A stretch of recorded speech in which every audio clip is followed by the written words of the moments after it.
Arts and science, engineering, physiotherapy, pharmacy, MBA and MCA admission நடைபெறுகிறது. ரத்னம் group of institutions. கால் 8444848909. தமிழக வெற்றிக் கழகம் அரசியல் ஆதாயத்திற்காக தொடங்கப்பட்ட கட்சி அல்ல என்றும் அவர் கூறியிருக்கிறார். ஆட்சி சுத்தமான ஆட்சியாக இருக்கும்.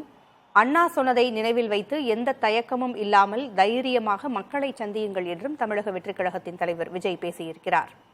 மக்களிடம் செல், மக்களிடமிருந்து கற்றுக்கொள், மக்களுடன் வாழ் என்று அண்ணா கூறினார் என்றும், எனவே அதை தாரக மந்திரமாக கொண்டு மக்களிடம் சென்று குடும்பம் குடும்பமாக நமக்கு வாக்களிக்க வேண்டும் என்று அவர்களிடம் கேட்டுக்கொள்ள வேண்டும் என்றும் விஜய் பேசியிருக்கிறார்.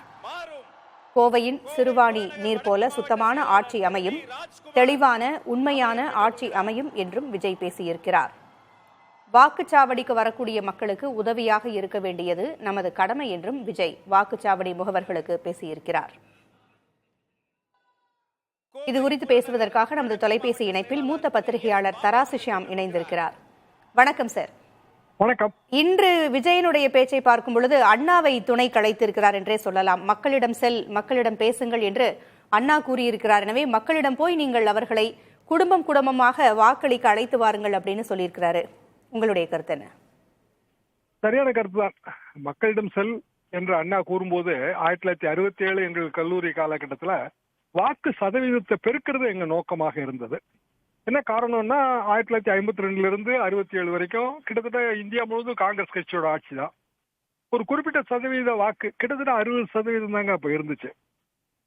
அதற்கு மேல வாக்கு சதவீதத்தை அதிகரித்தால்தான் காங்கிரஸ்க்கு எதிரான வியூகம் வெற்றி பெற முடியும் என்கிற ஒரு யூகம் நிலவியது.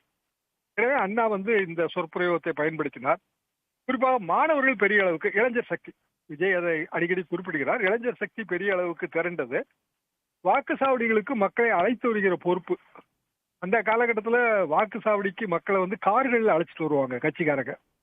காரில் அழைச்சிட்டு ஓட்டு போட வச்சுட்டு அதுக்கு பிறகு மக்கள் வீட்டுக்கு நடந்துதான் போகணும். அப்படியான ஒரு காலகட்டத்தில் மக்களை இளைஞர்கள் திரட்டி அழைத்து கொண்டு வாக்குச்சாவடிகளில் ஓட்டு போடும்போது அது காங்கிரஸ்க்கு எதிரான வாக்காக அமைந்தது. குறைந்தபட்சம் 10% எனவே வெற்றி வசப்பட்டது. அது ஒரு உத்தி தான். அந்த உத்தியைத்தான் விஜய் அவர்கள் வாக்குச்சாவடி முகவர்களுக்கு எடுத்துரைக்கிறார். அது சரிதான். ஏன்னா ஓரளவுக்கு இளைஞர் சக்தி நேற்றைக்கும் இன்றைக்கும் பெரிய எழுச்சியாக தெரிந்தது. இந்த இளைஞர்கள் மனது வைத்தால் ஒரு 10% ஓட்டை உயர்த்தி அந்த 10% ஓட்டு திமுகவுக்கு எதிராக தனக்கே கிடைக்க வேண்டும் என்கிற ஒரு உத்தி தென்படுகிறது. எந்த அளவுக்கு களத்திலே அவரது இளைஞர் சக்தி அல்லது அவரது வாக்குச்சாவடி முகவர்கள் பணியாற்றுவார்கள் என்று இப்போது நமக்கு தெரியாது. ஆனால் ஒரு வியூகம் என்ற வகையிலே அது சரிதான். நன்றி சார். இணைப்பிற்கு உங்களுடைய கருத்துக்களை பகிர்ந்தமைக்க நன்றி. Arts and science, engineering, physiotherapy, pharmacy, MBA and MCA admission நடைபெறுகிறது. ரத்னம் குரூப் ஆஃப் இன்ஸ்டிடியூஷன்ஸ். கால் 8444848909.